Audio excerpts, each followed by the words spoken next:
Mga idol, mag-slice tayo ng pork lempo. Adobo ka, no?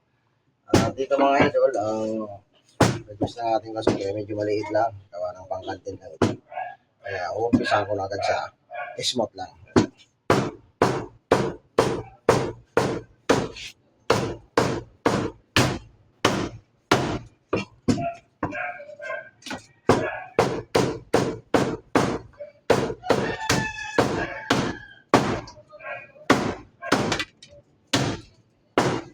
Napakalaki nitong bawi natin mga idol.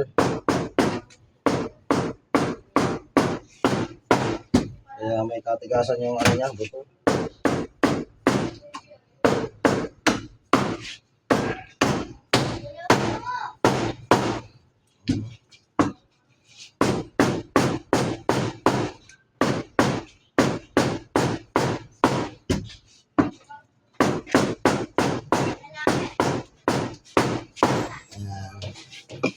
Simpleng adobo lang yan mga idol, no?